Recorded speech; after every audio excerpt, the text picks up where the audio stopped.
Hello, ഞാനിപ്പോൾ നിൽക്കുന്നത് ന്യൂജേഴ്സിയിലെ Indian സ്ക്വയറിലാണ് കേട്ടോ. ഇന്ത്യക്കാരുടെ ദേശീയ നൊസ്റ്റാൾജിയനെ തൊട്ടുണർത്തുന്ന ഒരു സ്ഥലമാണ് Indian square.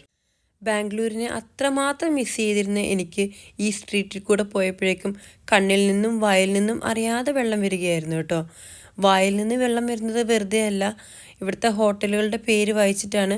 Kebab tikka, biryani pot, dum biryani, dosa hut, അങ്ങനെ നീണ്ടു പോവുകയാണ്. ശരിക്കും പറഞ്ഞാൽ ഒരു ബിസി ബാംഗ്ലൂരിനെ വെട്ടിയെടുത്ത് ഇവിടെ അമേരിക്കയിൽ കൊണ്ടുവന്ന് ഒട്ടിച്ച പോലത്തെ ഒരു പ്രതീതിയാണ് കേട്ടോ.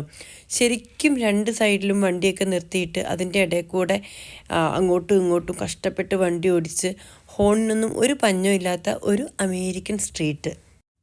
നാട്ടിൽ നിന്ന് പോകുന്ന പിന്നെ ഞാനിങ്ങനെ സ്വർണ്ണക്കടയൊന്നും കണ്ടിട്ടില്ലായിരുന്നു കേട്ടോ. പക്ഷേ ഈ സ്ട്രീറ്റിൽ കുഞ്ഞു കുഞ്ഞു സ്വർണ്ണക്കടകളും പിന്നെ നമ്മുടെ സ്വന്തം ബിഗ് ബാസ്ക്കറ്റ്, ബാംഗ്ലൂരിൻ്റെ സ്വന്തം ഡിമാർട്ട്, അതൊക്കെ കാണാൻ പറ്റി ഇവിടെ.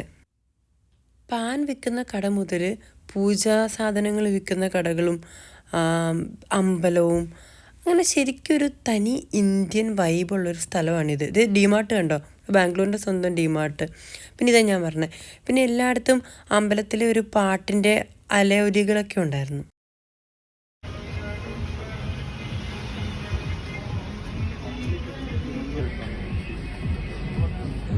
കണ്ടില്ലേ, നാട്ടിലത്തെ പോലെ ചായക്കടേൻ്റെ മുന്നിൽ നിന്ന് ആൾക്കാർ ചായ കുടിക്കുന്നു. പിന്നെ ഷുഗർ കെയിനൊക്കെ വെച്ചിട്ടുണ്ട്, പാൻ ചവയ്ക്കുന്നു കുറേ പേര്. അങ്ങനെ ശരിക്കും ഒരു ഇന്ത്യൻ വൈബുള്ള ഇന്ത്യൻ സ്ട്രീറ്റ്. 1000 ബാംഗ്ലൂർ ഓർമ്മകളുടെ ഒരു അതിപ്രസരമായിരുന്നു പിന്നീട് അങ്ങോട്ട്. പിന്നെ ഒന്നും ആലോചിച്ചില്ല, കബാബ് ടിക്ക കയറി കബാബ് തട്ടി നേരെ വീട്ടിലോട്ടും.